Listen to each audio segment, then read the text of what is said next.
بسم اللہ الرحمن الرحیم.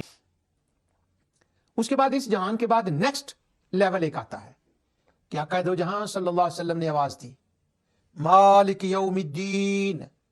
قیامت بھی آنی ہے, ایک قیامت کا دن بھی ہونا ہے, اور وہاں پر ایک ایک چیز کو وہ جانے گا, اس کا حساب لے گا, اعتقادی طور پر, طبی طور پر.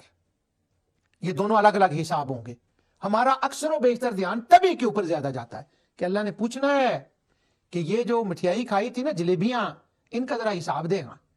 ہاں, ان کا حساب اس معنی میں اعتقاد پہلے آئے گا. اس سے پہلے, جلیبیوں سے پہلے, جس نے جلیبیوں کا مٹیریل بنایا ہے, جس نے جلیبیاں پیدا کرنے والے کو جلیبی بنانے کا سینس دیا ہے, جس نے وہ مٹیریل جو چیزیں جلیبی کے اندر ڈلتی ہیں نا, ان کے اندر تاثیر رکھی ہے, ان کے اندر ایک ذائقہ رکھا ہے, اور وہ کٹھی ہو جائے تو وہ یوں ان کا ذائقہ بنتا ہے. پہلے سوال اس کا ہوگا. اس کے بارے میں کیا خیال ہے؟ اس کے بارے میں یہ خیال تھا کہ یہ دنیا بڑی ہے تو وہ ہر چیز کو جان نہیں سکتا, یہ عقیدہ تھا, یا یہ عقیدہ تھا کہ وہ ساری دنیا کو اکیلا بنا نہیں سکتا, یہ عقیدہ تھا. تو مالک یوم الدین, قیامت کا دن ہوگا, اور جب وہ آئے گا اعتقادی پہلو سے سوال ہوگا. ثم لتسألن یومئذ عن النعیم. اب نعمت کے اندر سب سے بڑی نعمت یہ ہے سمع, بصر, فؤاد, حواس خمسہ. یہ سب سے بڑی پہلی نعمت یہ ہے جو انسان اور حیوان کے اندر فرق کرتی ہے. اس پر میں نے قرآن کی وہ آیتیں پچھلے پروگراموں میں تلاوت کر دی ہیں. سوال ہوگا, اس لیے قیامت کا دن ضرورت قیامت ہے, قیامت آنی چاہیے. اب ان کے سامنے دوسرا سوال آ گیا. اس وقت کے جو آڈینس تھے, جو لوگ تھے, جو عرب تھے, جو عرب کے ارد گرد تھے, کفار و مشرکین, یہ سوال آ گیا کہ اچھا تو وہ یہ جان لے گا کہ یہ سارا کچھ جو ہے وہ ایک ایک چیز کو ہم نے کیا کیا ہے اور کہاں کہاں ہم نے یہ کیا ہے, ان ساری چیزوں کو وہ اللہ تعالیٰ جان لے گا, ان ساری چیزوں کو وہ اس کو پتہ چل جائے گا, اس کا علم ہوگا اس چیز کا. تو ایک آیت میں پہلے پڑھ دوں, پھر میں واپس اس آیت پر آتا ہوں. اللہ تعالیٰ نے ان کی اس غلط فہمی کو دور کیا کہ کیا اللہ تعالیٰ کو سارا پتا ہوگا. فرمایا وَنَضَعُ الْمَوَازِينَ الْقِسْطَ لِيَوْمِ الْقِيَامَةِ. کیا بات ہے.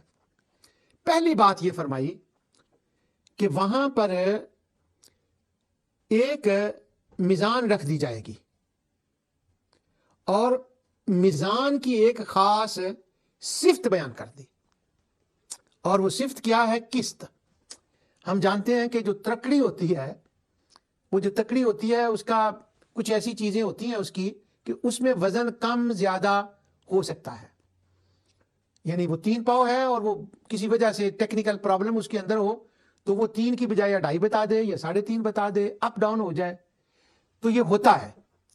اور اس وقت معاشرے اور سوسائٹی کے اندر فزیکل لائف میں وہ کم تولنا, وٹے کم وزن کے بنانے اور وہ چیزیں یہ ساری ہوتی تھی, اور ان باتوں کو وہ سمجھتے تھے. ہم بھی سمجھتے ہیں اس بات کو, انسان ہیں ہم, اور وہ بھی انسان تھے. انسانی تقاضوں کی تو اس کے اندر تو ایمان اور کفر کا مسئلہ نہیں ہوتا, یہ تو ایک نیچرل چیز ہے, تو نیچرل چیزیں ہوتی ہیں. اب ان کو کہا گیا وہ جو میزان رکھی جائے گی نا, اس کی کوئی رسی خراب نہیں ہوگی. اس زمانے کے اعتبار سے اب تو ٹلے آ گئی, ذرا مسئلہ اور آسان ہو گیا. وہ تو کمپیوٹرائز ہیں, اس میں تو غلطی کا امکان نہیں ہوتا. تو کہا اس میں کوئی ایسی غلطی نہیں ہوگی, وہ رکھی جائے گی. اور پھر کیا ہوگا, اس کا وزن کیا جائے گا. وزن کا مطلب ہے کہ تمہارے اعتقادی باتوں کو اس کے اوپر تولا جائے گا. کیا بات ہے. اور اعتقاد کس کے بارے میں؟ جو اللہ تعالیٰ کے بارے میں ہے, اس کے بارے میں. سچا عقیدہ جو اللہ تعالیٰ کے بارے میں ہے. اور اگر وہ اعتقاد تم نے اور خداؤں کے بارے میں رکھا ہو تو اس کی تو کوئی ویلیو ہی نہیں ہوگی, وہ تو تولنے والی چیز ہی نہیں ہوگی. ہم اپنی زبان میں بھی کہتے ہیں یہ دی گل دا تے وزن ہی کوئی نہیں. یہی معنی اس کا کہ فلا نقیم لہم یوم القیامت وزنا. اس کی بات کا بھی کوئی وزن ہے کہ قیامت کے دن اس کو ذرا پرکھا جائے, دیکھا جائے. یہ تو بے وزن سی چیز ہے, اس کا بھی کوئی وزن ہے. اپنے معاملے میں بولتے ہیں تو ترازو رکھی جائے گی. یہ رکھی جائے گی, میں اس پہ زور دے کر کہہ رہا ہوں, کیونکہ وہ کچھ ایسے لوگ بھی بنو عباس کے زمانے میں تھے جو کہتے تھے ترازو شرازو کوئی نہیں ہونے, یہ تمثیلی باتیں ہیں. اچھا, تو وہ رکھی جائے گی ترازو, اور اس کا کوئی رسی خراب نہیں ہوگی. اور آگے فرمایا, یہ تو انصاف کے پہلو سے, عدالت کے پہلو سے بات تھی. فلا تظلم نفس شیئا. اور جب اس کی کوئی کڑی خراب نہیں ہوگی, وٹے خراب نہیں ہوں گے, بالکل ٹھیک ٹھاک ہوگی, تو کسی پر زیادتی کا تو سوال ہی پیدا نہیں ہو سکتا. اب یہ نہیں ہے کہ موڈ کی بات ہے, یہاں بڑی گہری تعریض ہے ان کے باطل خداؤں کے اوپر. وہ کہتے تھے موڈ کی بات ہے ان کی. فرمایا وہ تمہارا خیال ہے. رب العالمین فلا تظلم نفس شیئا, یہ بار بار قرآن میں یہ اسلوب آیا ہے. ولا یظلم ربک احدا, تیرا رب وہ ہے جو کسی پر ظلم نہیں کرتا. اس کے انڈر گراؤنڈ یہ ہے کہ ہاں ان کا اعتقاد اپنے ربوں کے بارے میں ہے کہ موڈ خراب ہو تو بندہ 100 قتل کر کے 100 نیکی کر کے آیا ہو تو نواز دیں, اور اگر موڈ ٹھیک ہو تو 100 قتل کر کے آیا ہو تو نواز دیں, اور اگر موڈ خراب ہو 100 بھوکے کو کھانا کھلا کے آیا ہو تو اس کے اوپر ظلم کر ڈالیں, تھپڑ ماریں ادھر سے کیتی کتائی کھوج پا دیں.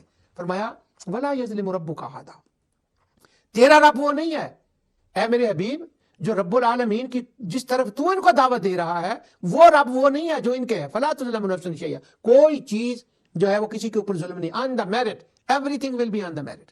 اور آگے ظلم کی نفی, انصاف ہوگا. اور آگے وہ جو بات میں عرض کر رہا ہوں جو میرے موضوع سے متعلق ہے, وَإِن كَانَ مِثْقَالَ حَبَّةٍ مِّنْ خَرْدَلٍ,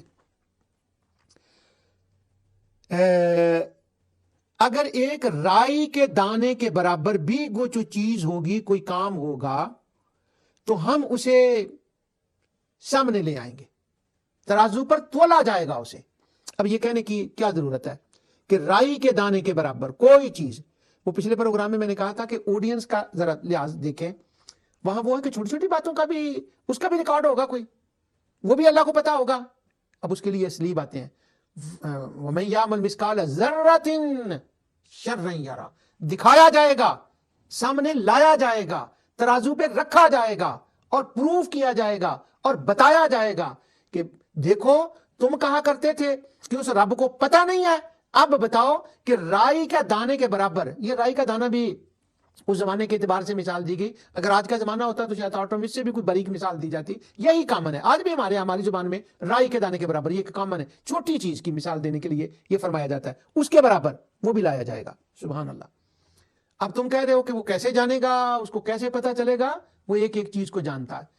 اب آڈینس جو تھے وہ اللہ تعالیٰ کے علم کو نہیں مان رہے تھے, وہ خدا کی قدرت کو ناقص مان رہے تھے, وہ خدا کے علم کو ناقص مان رہے تھے. اگر وہ علم و قدرت کو ناقص نہ مانتے ہوتے تو خدا کے شریک کیوں بناتے, اور خدا کے سپورٹر کیوں بناتے, معاونین خدا کے کیوں بناتے. یہ ہمارے دوستوں کو خواہ مخواہ اربوں خربوں پیسہ خرچ کر کے ان کی وکالت کی پڑی ہوئی ہے کہ نہیں جی ان کا یہ عقیدہ نہیں تھا, نہیں عقیدہ تھا تو پھر وَإِن كَانَ مِثْقَالَ حَبَّةٍ مِّنْ خَرْدَلٍ أَتَيْنَا بِهَا, آ جائے گی, وہیں دکھا دی جائے گی, رکھ دی جائے گی, پروف کر دیا جائے گا.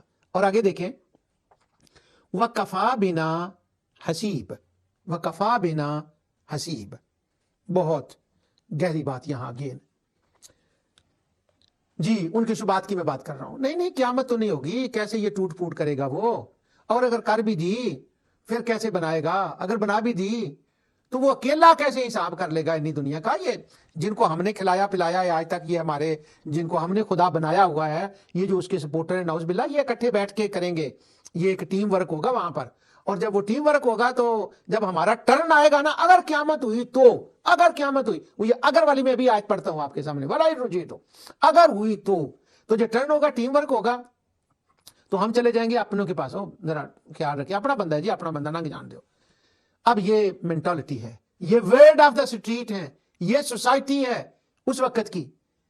اب اس کو جواب کیا دیا جا رہا ہے, وَكَفَى بِنَا حَاسِبِينَ, فرمایا کسی اور خدا کی نہ جرت نہ مجال کہ وہ حساب لے, میں ہی کافی اکیلا ہوں گا, میرا قدرت بھی اتنی ہے, میرا علم بھی اتنا ہے کہ میں اکیلا قیامت برپا کر کے اپنی قدرت دکھاؤں گا, اور ایک ایک چیز میزان پر رکھ کر اپنے علم کا اظہار کر کے تمہیں دکھاؤں گا